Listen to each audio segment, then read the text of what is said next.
Good timing is the key to hitting with both power and spin and control. Unfortunately, the vast majority of players struggle with timing and they end up hitting the ball late, which forces them to either arm the ball or it prevents them from using efficient biomechanics and using their kinetic chain effectively. And that's why when most players try to hit with power, they make way too many unforced errors. The reason that players hit the ball late is because they don't start their swing soon enough relative to the flight of the ball. In order to have good timing, you have to start your swing much sooner than most people expect. Now, there are two main reasons that players start their swing late. The first one is late preparation. Obviously, if you're not prepared and set up in position in time, that then prevents you from starting your swing in time. But I'm not going to cover that in this video because I've talked about that in a number of videos. Here, I want to talk about the second most common cause of late swing initiation, and that is players not being able to read the flight of the ball effectively enough. So not being able to judge how fast the ball is traveling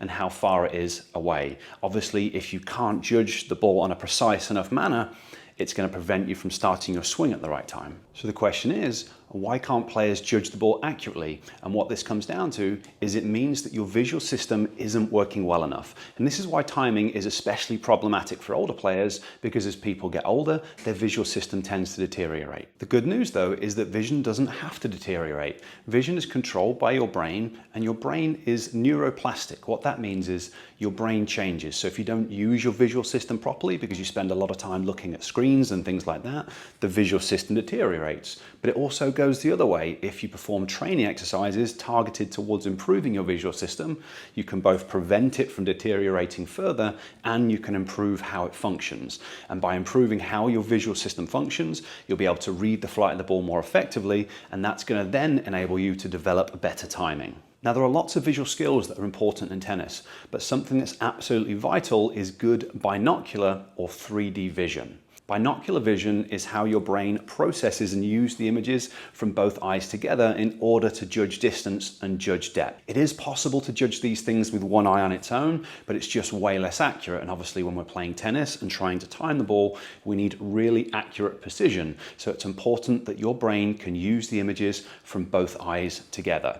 So what this means is that your brain needs to be able to point both of your eyes at the target, which is either going to be the ball or your opponent, and it needs to receive good visual information from both eyes, and it needs to be able to combine that information together. So we've got three different parts to it, and if there's issues with any of these three parts, it reduces your 3D vision, negatively affects your ability to judge distance and speed, which then causes poor timing. Now, over the last 5 years, I've assessed hundreds of tennis players, and I've found that over 90% of the players that I've tested have some issue with their binocular vision. And when we're talking about older players, so players above the age of 50, it's nearer 100%. And often there is more than one issue going on.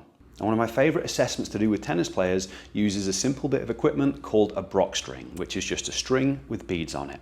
You attach the Brock string to something like a door frame, and then you hold it up to your nose and separate the beads out at different distances. Your job is then to look directly at the center of one of the beads, and what you should see is two strings of an even level of brightness going directly into the center of the bead, and there should also be two strings coming out of the back of the bead, so it forms an X. The reason you're seeing two strings is because you're seeing one image from each of your eyes.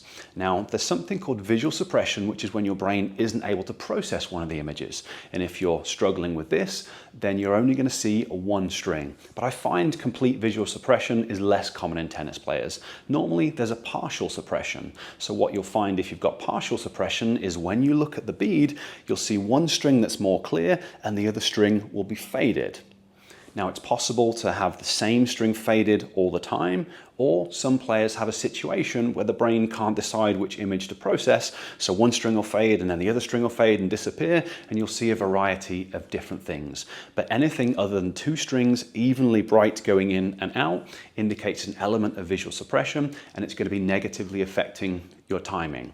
We can also use this assessment to identify eye alignment, because the strings should cross directly in the center of the bead, but for some people it's going to cross before the bead or after the bead, which indicates that the brain isn't lining the eyes up, pointing them at the target in the way that it thinks it is. And again, this is going to negatively impact your ability to time the ball. The good news though is that if you find any of these deficits, the first thing that you can try and do to correct the problem is practice the assessment as a training exercise. So you just do a switching exercise going from one bead to the next, trying to line your eyes up and trying to see both strings with an even level of brightness. But even if you manage to pass this assessment, that is still a fantastic training tool that can help you to improve your visual ability to then lead to better timing. Now, in addition to using the Brock string, there might be other exercises that you need to work on to fully solve the problem, because there can be things that cause you to have visual suppression. One of them is going to be having a difference in the level of visual clarity in your eyes. So I had this problem when I was younger. My right eye was able to see more clearly, my left eye was a little bit more blurry, and because of that, my brain was prioritizing the image from the right eye.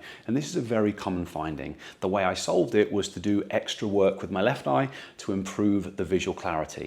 And then we can have a similar thing to do with eye movements. A lot of people have a situation where one of the eyes moves well and the other eye doesn't move quite as well. And I also had this challenge. My left eye didn't come inwards quite as much, so again, my brain preferred the image from my right eye.